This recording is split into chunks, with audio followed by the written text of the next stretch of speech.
going to work every day I see a sign that's promoting Jingle Ball Run, and I get excited. There's bits and pieces that are good about it. I think the best part about it was like just meeting new people. Like I didn't know, I only knew Theo really, and we met some new great people. So it's just a friendly way to make new friends, and you kind of have to get along really. So if you don't, you're kind of screwed.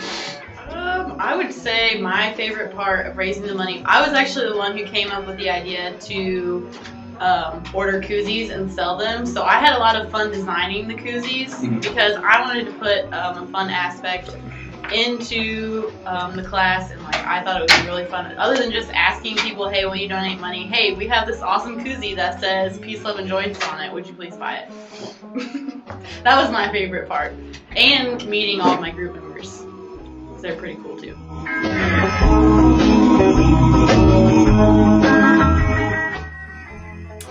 We went about raising funds by having little canisters at little businesses, banks, schools, things like that.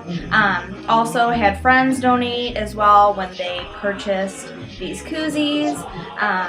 So it was just a lot of involvement, kind of getting everyone wanting to participate, and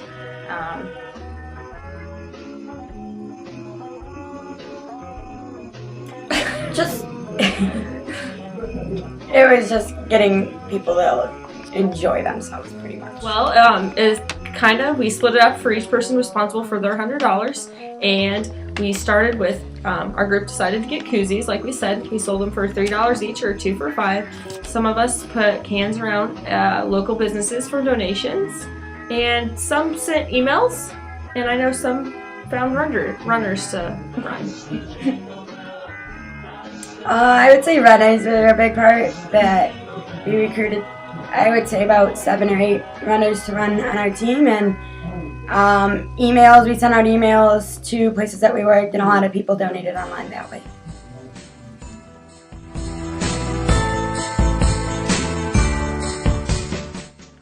The hardest part is finding a time that works for everyone to meet and keeping everyone on task, and yeah, that's pretty much it. Just getting everyone to work together and have a set date and time that works for everyone, because it's really hard with everyone having busy schedules with classes and work to get a time that works for everyone.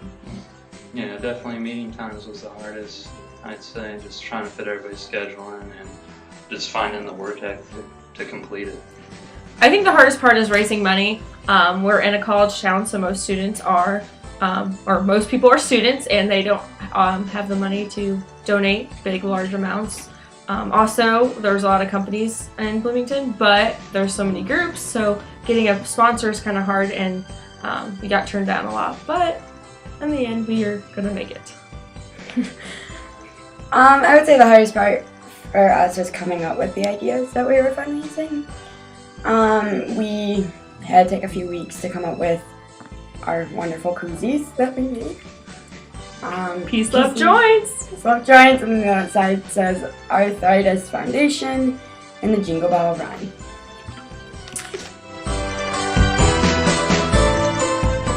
Roles definitely come into play. Like you don't think about it, and then you're kind of looking around, and you're just like, oh, that's the guy's that guy's the leader. That guy's the funny guy. That girl or guy is the negative person. Like it's just it all comes around. Class concepts that I saw would probably be brainstorming, just coming together as a group and actually putting forth valid and effective ideas rather than just coming and talking, actually coming up with plans to accomplish our goals. The formal, informal roles, interpersonal interactions. The only thing we really didn't have to deal with was conflict management. Luckily, that was a huge blessing, kind of a boon to our morale. I'm always going to use that word, and I just had the opportunity, so I'm really excited about that. But yeah, especially with the formation of roles, we had our tension reliever Jake. He became very quickly the guy that we turned to when we needed some cheering up. Kayla kept us on task the whole time. It was just a lot of good interpersonal interaction. I would recommend this class just because for communication majors, especially with this project, you're talking to a lot of businesses, a lot of different people, and just how you communicate with them. They're going to want to be able to help you out as best as they can. So just having the skills and really showing your passion for the foundation, and you get all those basic tools and that knowledge from Com 223. So I would definitely say it's a great class to take.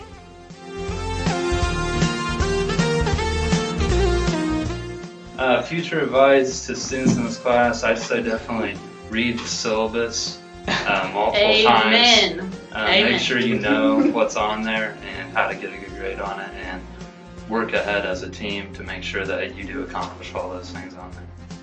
I definitely agree with Caleb on that note. Never just assume that you know what you're doing. Always double check, and that just goes back to reading the syllabus, because there have been several things that we thought we were doing it right and we find out that we are not doing it right, and we have to go back and fix those things. Piece of advice, I'd say be prepared for the amount of work you have to do. I mean, it's not to say it's difficult, it's just a lot of work, and honestly speaking, it's not a class that you can just take. It's like you just blow through. You have to take it expecting to do a lot. So that'd be my piece of advice, and that's true. I'd say that the thing I struggled the most with was those menial tasks. Just trying to get everything, like, oh, every email you send to her has to be this, comma this, comma this, in this order. She's not going to answer it. Yeah. Every title of every paper we have to submit has to have the date in this particular format with our name in this particular format, and it was frustrating, especially for someone who's not as detail oriented as I am. Luckily we're finally getting things together. Yeah. I'd say that was definitely the hardest part. Very detail oriented class, no doubt about that.